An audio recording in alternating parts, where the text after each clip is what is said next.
Riddle me this. What's the best comic book channel on YouTube? The Comic Book University!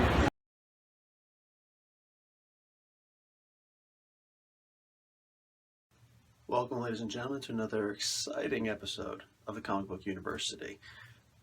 More important than just being excited, it's informative. Guys, today being Batman Day, the 17th of September 2016, I think that it's time that we did a little bit of a Batman story.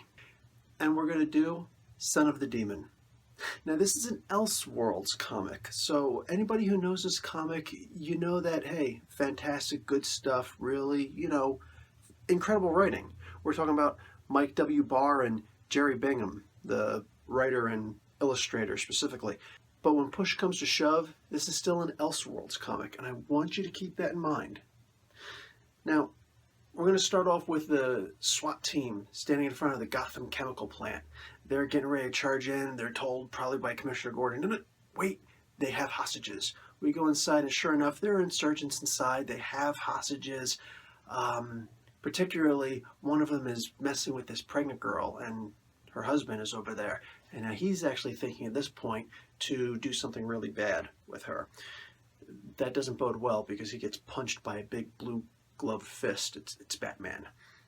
Anyway, he beats the snot out of this guy, goes through, disables gas masks, starts just throwing gas every place so nobody can see him. He just one-man army houses all of these insurgents. Now, in the course, he winds up taking a bullet, and he ignores it pretty much. It's a lower chest wound, stomach wound, something like that. It's enough that it's causing him to lose blood. Before he leaves, though, he goes up and he sees if the wife and the husband are okay, the pregnant woman again, actually pulls the doctor up violently and threatens him if he doesn't go and see the woman. One of the insurgents is laying there and he's bleeding, he's hurt, and the doc goes to him because that's an emergency, right? And the doctors have the Hippocratic Oath. And I mean, Bruce Wayne's dad, Thomas Wayne, he was a doctor. He should know the Hippocratic Oath. Do no harm. As fans, we're not looking at this as a doctor point of view. We're looking at this as a comic book point of view. And we can still kind of look at this and say, okay, he's one of the insurgents. He's one of the bad guys. Screw him, right? Well,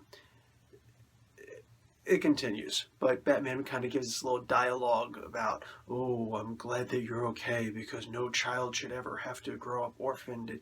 It changes the child, and basically, I'm Bruce Wayne. No, he doesn't actually say that, but he might as well have, right? So, all silliness aside, he decides to leave.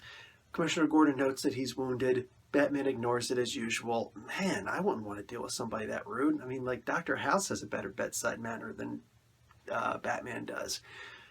And Bat, sure enough, gets to the point where he can't even swing across Gotham anymore. He's walking, he's thinking I should call Alfred, can't even do that, falls over unconscious. Fortunately, Talia happened to have been there and picks him up, brings him back to the Batcave. Now, Batman goes into his typical being rude to Alfred, I'm not going to have your chicken soup, and wonders why Talia's there, says that they're after a similar thing.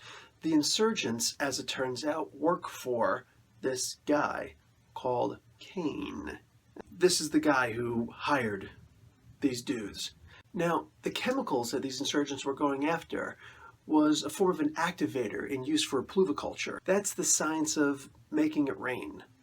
So he figures that he's going to go off by himself to Blaine Pearson Research Center.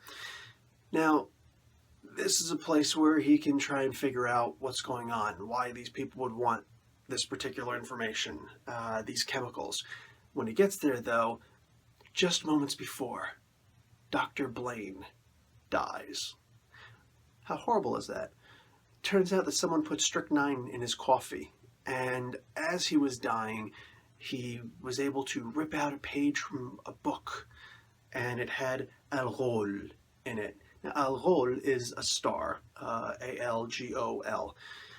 It's just a star, but Al Ghul actually comes from the Arabic, meaning the demon. Al Ghul sounds an awful lot like Al Ghul, as in Ras Al Ghul. Coincidentally, Talia happens to be there, This can't be coincidence, can it? No, no, no, no, no, no. And the world's greatest detective,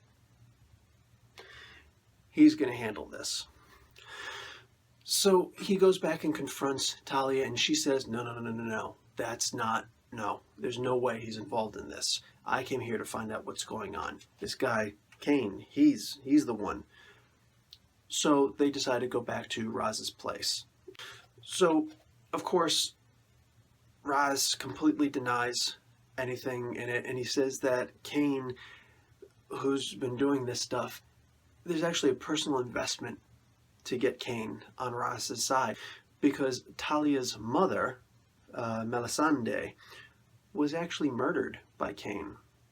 The story goes back to Raz was around during the time of Hiroshima, and he, of course, didn't know that Hiroshima was going to happen. So August 6th, 1945, he sends a small contingent army. Now, he had a particularly favored lieutenant who was sent out there who died, and he was the godfather of this guy's son. And that guy's son, Quinlan, decided to eventually change his name to Kane because he was so upset by what happened. And he didn't blame America, he didn't blame Japan, he didn't blame the Germans, he blamed Raz. Because Raz is the one who sent him there in the first place, and Raz was supposed to be omniscient somehow. He does seem omniscient sometimes, doesn't he? What happens later on is that while Talia's a little girl, her and her mom are walking, and they see someone has entered into the forbidden place of Raz, and that's where his Lazarus pit is. And they go in, and sure enough, there's Kane. And he realizes he's been caught, and it's like, oh man, this is a big thing. So he runs out as fast as he can, and he actually pushes Melisande to the side, and she falls into the vat, and she dies. Yeah, right in front of Talia. Raz says that he's sending in a contingent to go after Kane.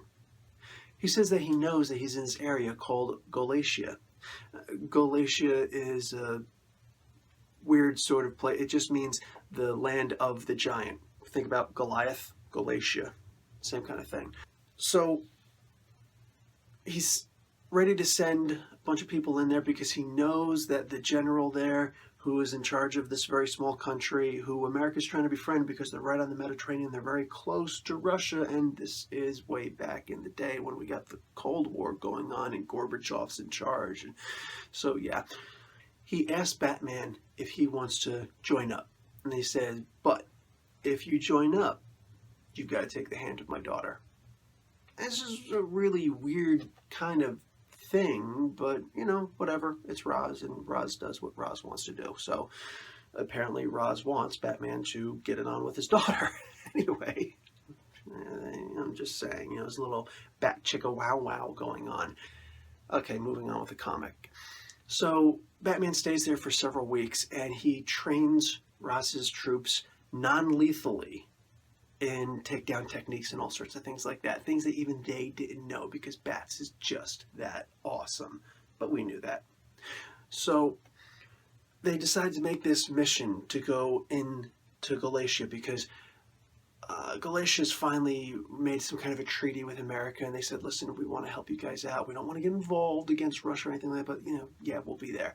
And America has done this joint treaty thing where they say, listen, we're going to build a launch pad in your area, and we're going to launch a weather satellite into the sky, and it could potentially help you so that you can get rain coming in. Bats and Al Ghul figure that, yeah, Kane is definitely going to sabotage this thing somehow. So Bats gets a small contingent of him, Talia, and a couple guys to go in and put a little bat bomb. They didn't actually call it a bat bomb, but you know it's called a bat bomb on the rocket. Now, sure enough, yeah, Kane is there. Now, Kane is a pretty well-drawn character. He's pretty awesome. I really like the things that are going on here. He's in the dark in this dungeon, torturing prisoners, doing his thing. Now he's down there with this specialty doctor that he's hanging out with, and this doctor pulls him in at one point and says, okay, the prognosis is real. You've got 8 weeks to live at best. It looks more like 6 weeks. And he's like, okay, if my plan works, it's not going to be that big of a deal. plan is actually pretty cool. So he is up top working on this, sabotaging this weather satellite. 30 minutes before it detonates, Batman and his contingent go in. They break into this American facility. Batman laments it, but it's necessary, and tries to set up a bomb to destroy the satellite before it gets launched. It fails. It actually fails. One of the guys get caught. Batman gets beaten up a little bit, and they go off. Now, the guy goes in, the guy who was captured reveals where Ross's place is. So, back to over here now, when Batman returns back, Talia and everybody gets the good news that she's pregnant, and everybody's happy, and Ra's is already calling Batman son, and I guess just means even more now. So, yeah, they're gonna have a kid. Batman's already talking about, I'm gonna call it Thomas, or if it's a girl, it's gonna be Martha. Martha. So, what happens now is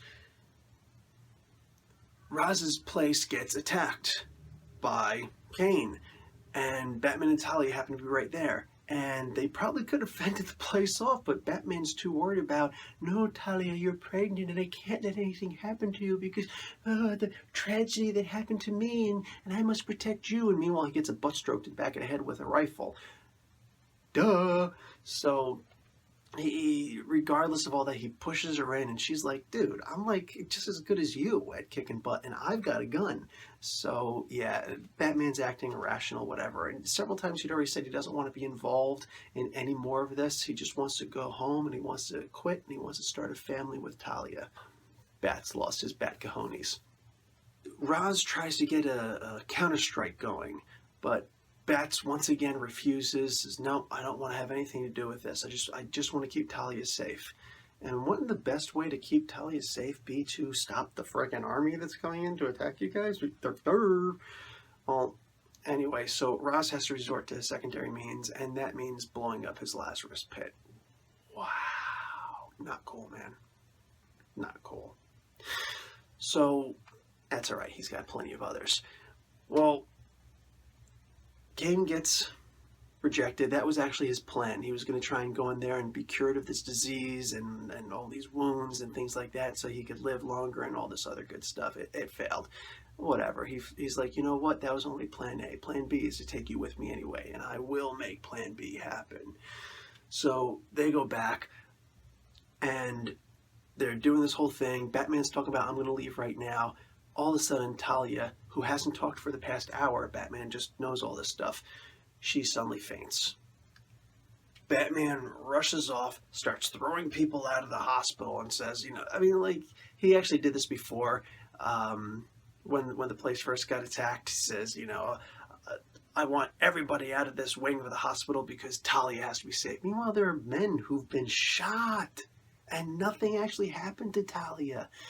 Well, now he's pretty much, there are men that are still trying to get in, people being held on stretchers, and they're stuck waiting outside, and you actually see Batman holding them off. No, you can't come in because my wife is in here. For crying out loud. So, basically, yeah, she says that she lost the baby. Not cool. Not cool at all. Is what it is. So, she can't go on any more missions.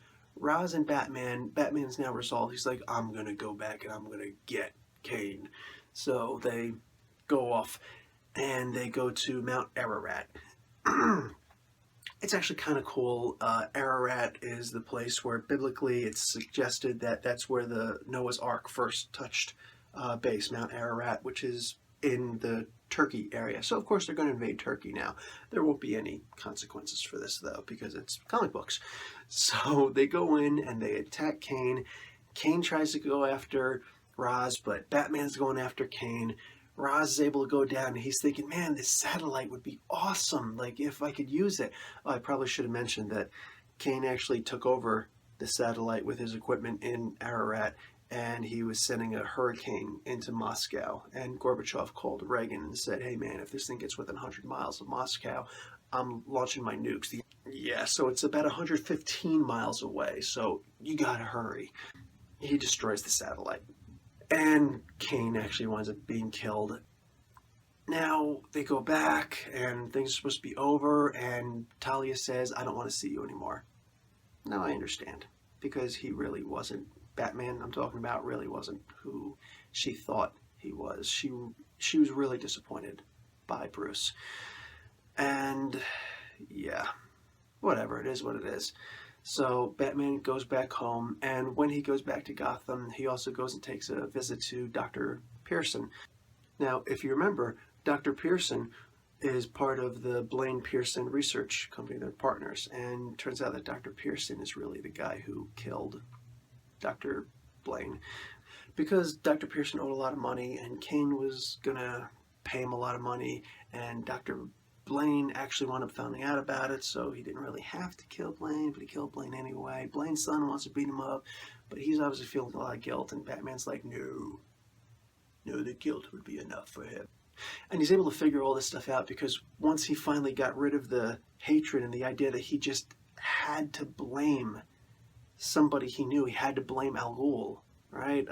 Ra's al Ghul had to be the guy. I mean, it only made sense for him to be the guy who would go after and kill this guy because Talia's there, and he basically in his mind convoluted the facts, and that corrupted the evidence in his mind at least. So when he looked at a more fresh, open mind and realized that there's no way that Ra's actually had anything to do with this, he was able to think about it more clearly, that Al Ghul doesn't just mean the star, it also is an acronym for algorithm, a kind of computer algorithm specifically.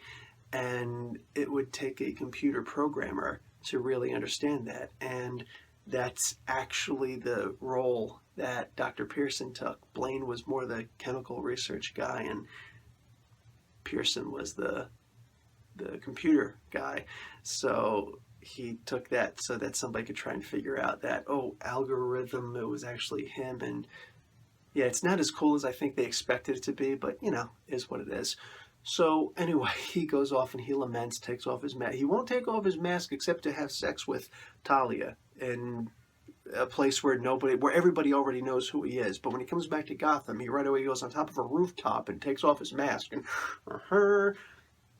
whatever, comics. But he's lamenting on top of this roof, and he's like, oh, it's so sad, I almost had a family. And he goes back to being Batman. And then you see that there's this orphanage, and this child has been abandoned there and given to a good family, apparently, and it's a son. And yeah, it's really sad. A lot of people like to assume that this is Damien. It's could be, but it's really not. It's really not. Maybe it's Thomas.